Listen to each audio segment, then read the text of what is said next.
Now, Caitlin Clark's politics does not align with the politics of many of her own fans. We don't care. We don't. All right? We don't. We want to watch her go out, play basketball, and throttle the shit out of everybody. All right? But the activist basketball players in the league hate her fan base.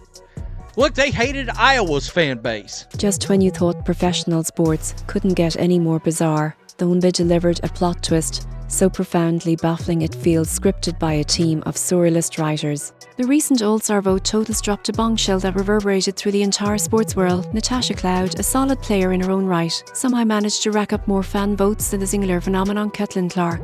This isn't just a statistical anomaly. It's a glaring red flag, a symptom of a much deeper, more troubling ailment within the Leeds culture. We need to call in the investigators because the situation reeks of a coordinated campaign of bias, a thick fog of professional jealousy, and a level of pitchiness so extreme it borders on performance art. Forget aliens hijacking the voting system. The call is coming from inside the house. We're about to peel back the layers of this chaotic, messy, and frankly embarrassing saga that has inadvertently exposed WNBA's not-so-hidden agenda against its own biggest star. I have the exclusive list of the WNBA All-Star. Yes. Okay. I voted, so I feel like I you think you have a good Yeah. indication. I am the only one, by the way, that has seen this list. Yeah. Whoa. We already announced on WNBA Countdown that Caitlin Clark and Nafisa Collier are the captains, meaning they got the most fan votes, meaning they're going to draft their team on July 8th on WNBA Countdown on ESPN. Congratulations to them, by the way. Let's get one thing straight. When the official rankings place Caitlin Clark as the 9th best point guard in the league, it ceases to be a credible assessment and becomes a declaration of war. 9th. Not in the top 5, not even a respectable 6th or 7th, but 9th. It's a placement so deliberately insulting, so detached from statistical reality and observable impact that calling it mere hate feels like a dramatic understatement. This isn't just throwing shade.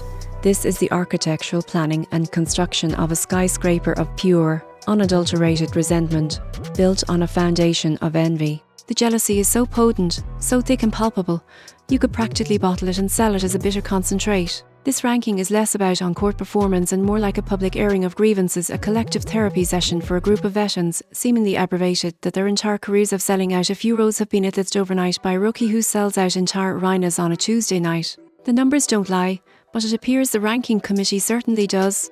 Said this again and again. Caitlin Clark is must-see TV. Caitlin Clark already is having Michael Jordan effect on the WNBA. The same effect Michael Jordan had in his first couple of years in the NBA. He was can't miss TV. Every place he went, people went crazier and crazier for Air Jordan. The level of cognitive dissonance required to justify this ranking is staggering. Let's be brutally honest for a moment. Caitlin Clark could literally achieve the impossible on the court. She could average a historic triple-double while physically levitating over defenders and draining shots from the logo with her eyes closed, and the WNBA's awards committee would still find a way to downplay it. They would likely hand her a custom-made participation ribbon, pat her on the head, and ceremoniously name her most likely to successfully inhale oxygen during a game. It's a farcical scenario that highlights a grim reality. Her actual, quantifiable, record-chatting performance has become irrelevant to a league seemingly more invested in managing her narrative than celebrating her talent. This isn't about basketball anymore. It's about control and a desperate attempt to humble a star whose shine is exposing the league's long-standing insecurities. Caitlin Clark, aka White Jesus, aka Jesus Clark, aka Captain Clark, is a two-time WNBA All-Star and has been announced as the WNBA captain. Speaking of WNBA All-Stars, these women hate Caitlin Clark. White Jesus, Captain Clark. These women in these league, or whatever they go by, whatever their pronouns are, hate white shit. Meanwhile, the very players being ranked above her often seem to have a primary stat line measured not in points or assists, but in the number of subtle, off-ball elbows they've managed to land in traffic, particularly when Clark is the target. The league has seemingly rewritten its own value system overnight, where vague and defined grit and the act of paying your dues now somehow outweigh generational talent, marketability, and putting fans in the seats. We are witnessing the live action, professional sports equivalent of the movie Mean Girls, a drama playing out on the hardwood floor. The only difference is, instead of the fictional Regina George, we have a genuinely humble phenom from Iowa who simply wants to play basketball, while the rest of the league appears to be in a competition to see who can trip her with the most convincing smile on their face. The pitchiness is as strategic as it is transparent. At forward, an all-star shoe-in, a league MVP. Asia Wilson, a league MVP who always brings the heat. Congratulations to Asia Wilson. She brings the heat. Bam! No surprise here. All right. Now, see, y'all. Okay. Yeah. You see what we're doing here? I get it. Okay. You ready? 1 point for Drea. At guard, a 3-time All-Star whose career numbers are making her team a threat to win a title. Bro, you're so bad at this.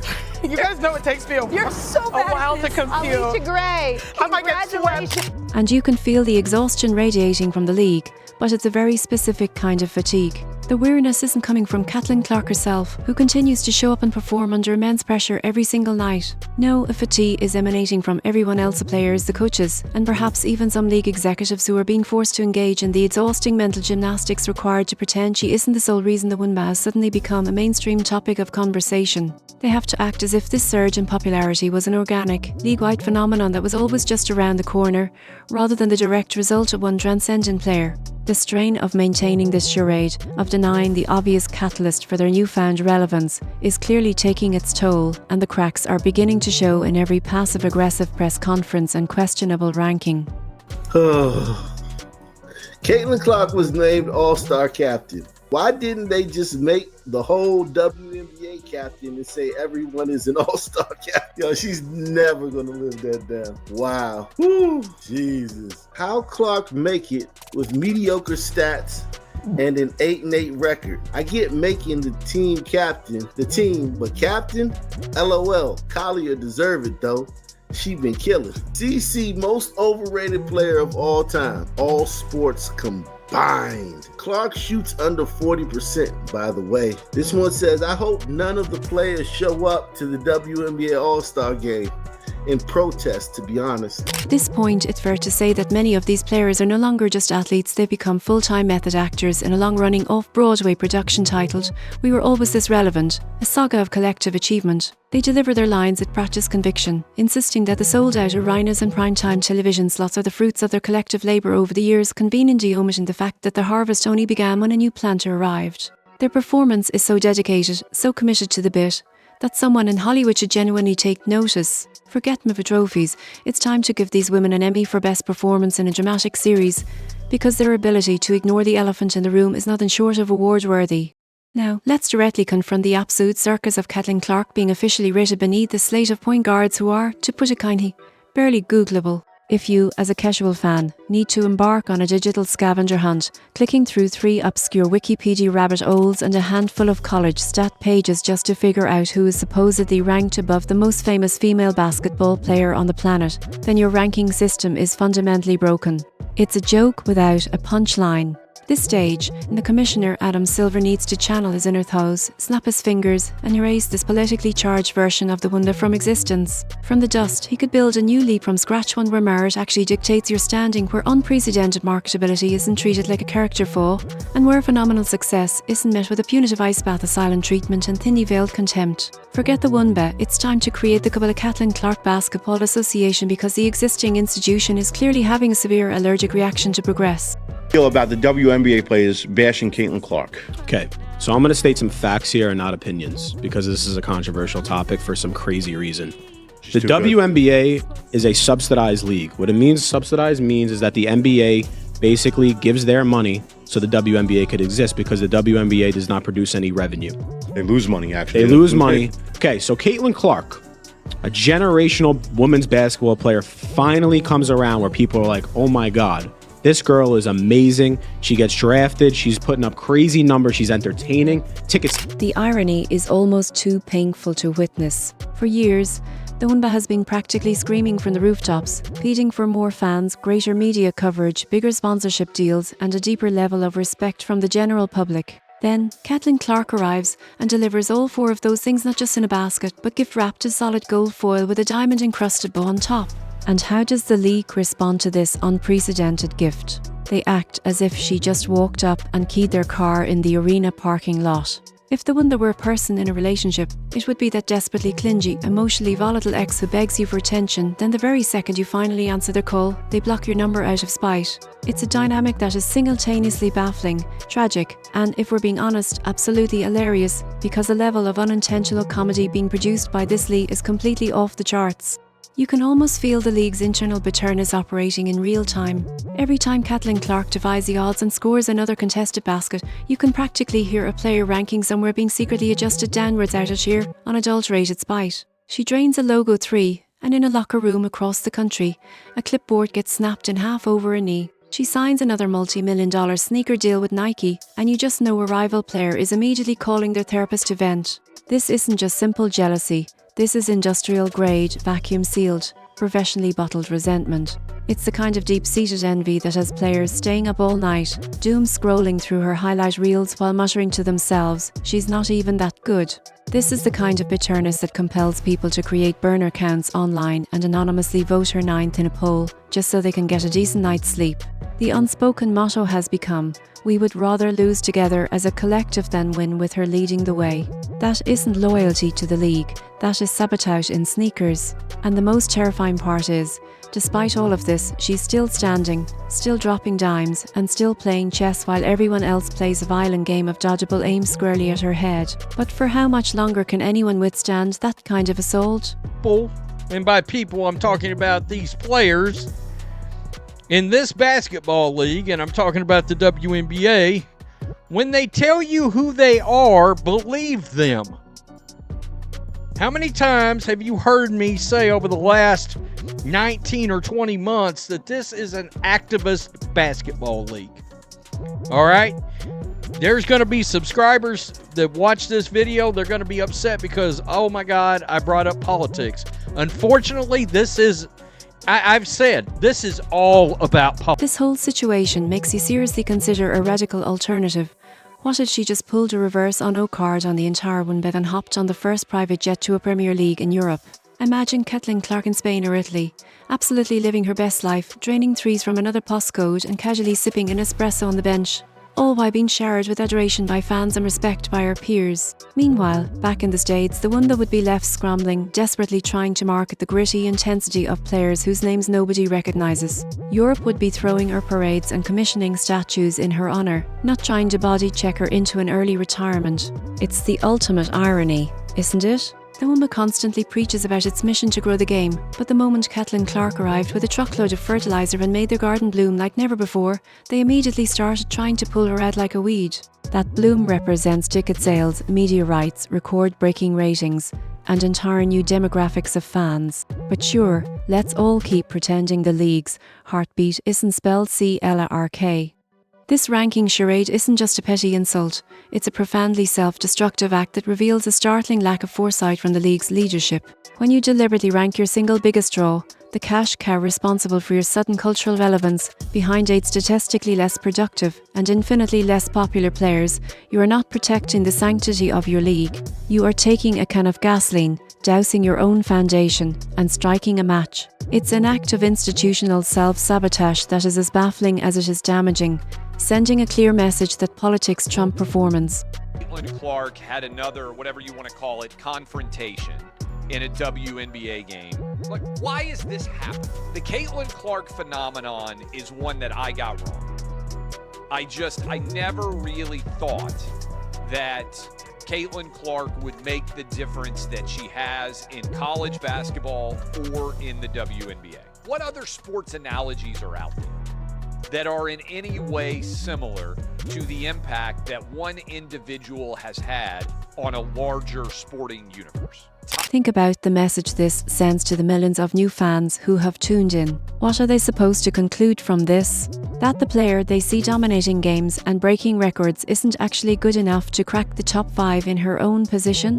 That demonstrating unparalleled competence is somehow threatening to the league's ecosystem? These fans are showing up for one reason, and it's not to witness a mediocre, 9th-ranked performance from a point guard who is, by any objective measure, carrying the entire financial and cultural weight of the WNBA on her 22-year-old shoulders. They didn't purchase season tickets to watch a masterclass in passive-aggressive politics. They came for Caitlin, plain and simple.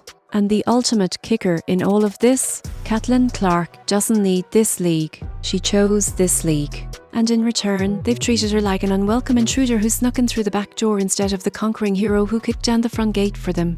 The entire situation has devolved into a strategic nightmare, and the truth is, many Fever fans inadvertently brought homemade scissors to what has clearly become a knife fight.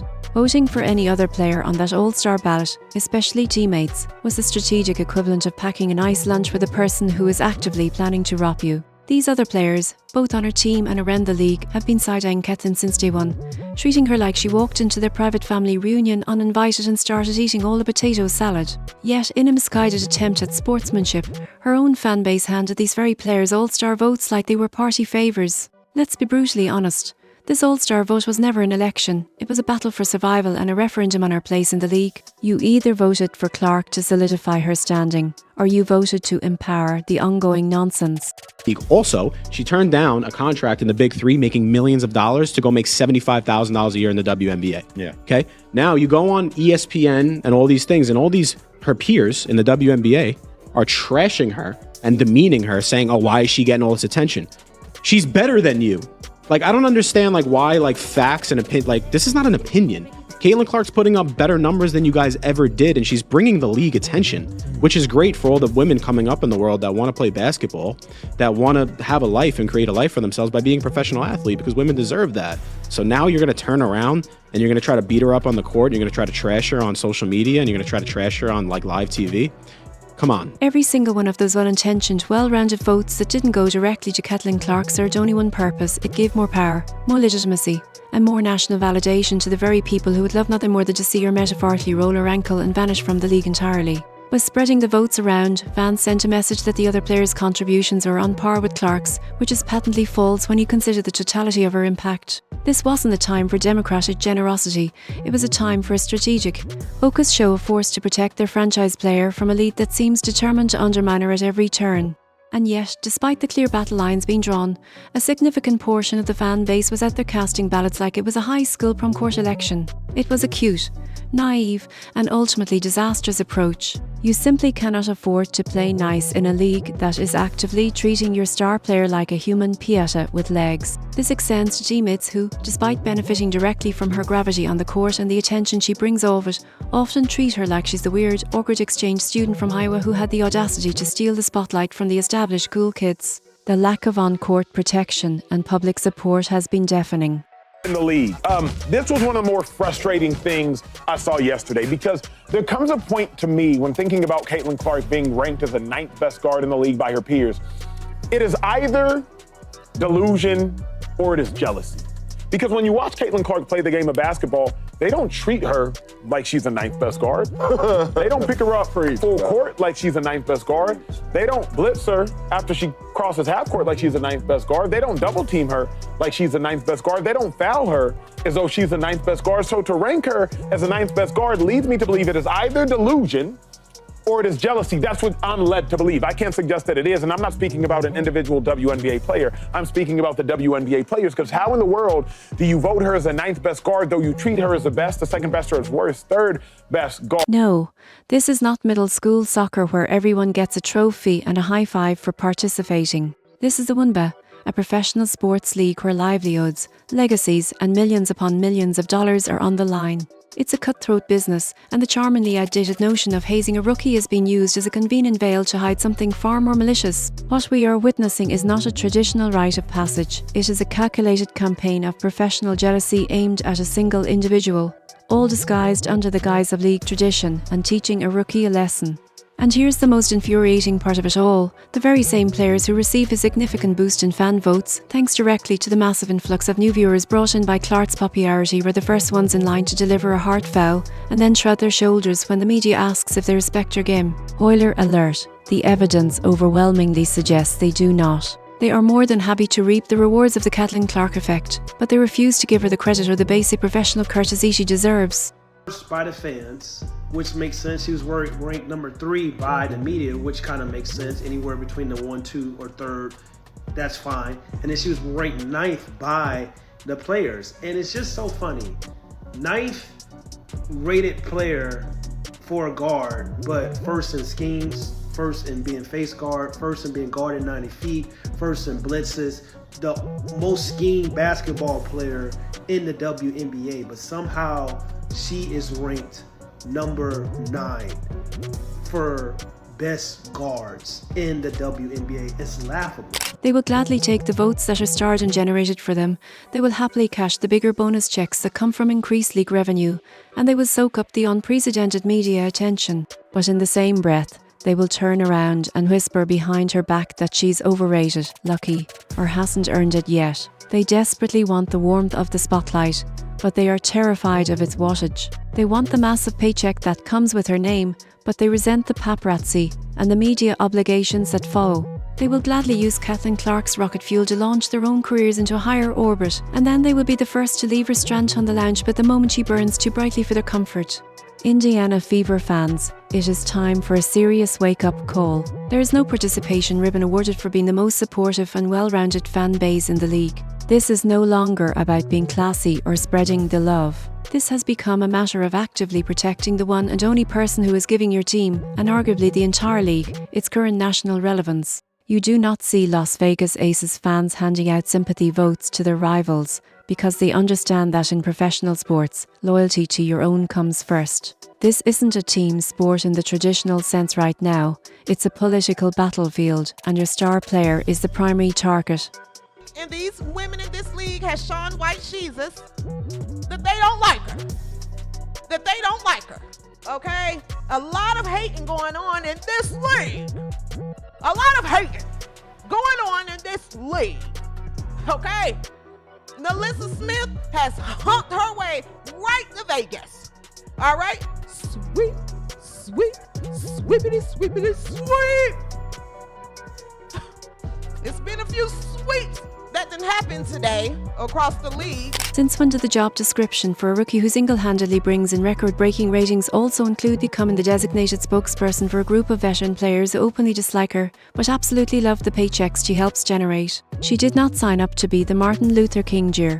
of the contract reform. She came to the league to hoop, not to heal decades of labour disputes and financial struggles. You cannot toss her into the middle of your fight and then intentionally trip her during the march. Imagine the sheer audacity of being snubbed by half the league, publicly disrespected by veterans and physically tackled on national television, only to then be told, hey girl, while you're dealing with all that, can you also come help us fight for better wages and charter flights? The goal is of Olympic-level proportions. They want her influence at the negotiating table, but not at the top of the player rankings. They want her name to headline their agenda, but not to be on them every ballot. They want her voice, but they absolutely do not want her victory. It's giving leeches with an attitude problem. Let's make this crystal clear so there is no room for misinterpretation. Caitlin Clark owes these women absolutely nothing. Not a single vote, not a single favour, and certainly not a seat at her table, especially when it's become painfully obvious that half of them would rather see her sitting on the floor. This league has done everything short of filing an official restraining order against her stardom, and yet they have the nerve to expect her to unify the locker room and champion their cause for league-wide reform. Please. The only game that truly matters right now is the one being played both on and off the court, and it is a dirty, highly political, and frankly ridiculous contest. So moving forward, there should be one simple, unbreakable rule for every single fan who supports her. Vote Clark. That's 8. No mercy ballots for teammates. No, but I like her game. 2 D tiers. Vote as if your team's dignity, relevance, and future depend on it because, at this point, they absolutely do. It's like continuing to feed a wild bear in your backyard every day and then acting surprised when it eventually eats your tent. These players have shown they don't want your kindness or your sportsmanship. They want your platform. They want to prop themselves up on Caitlin's back, stand on her shoulders to get a better view, and then have the audacity to act like it was a group effort that got them there. Spoiler alert, it is not.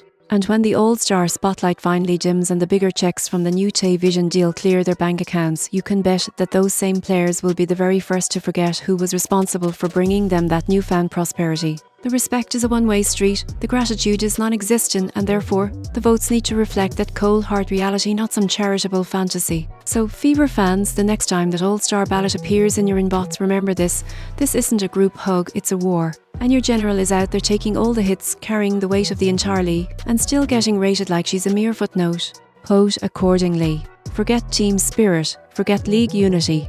Vote for the one player who is actually playing at an elite level, under constant attack and with virtually zero support from the very people cashing in on her presence. Stop giving them free purr. Stop pretending there is loyalty where there clearly is none. Vote Clark, only Clark, and nothing but Clark. The rest of them have already made their choice, and now it's time for you to make yours. Now we want to hear from you. Is the league's treatment of Caitlin Clark justified as paying dues? Or is it a clear case of professional sabotage? Let us know your thoughts in the comments below. And if you think the league is playing a dangerous game, make sure to like this video, subscribe to the channel, and hit that notification bell so you don't miss our next breakdown.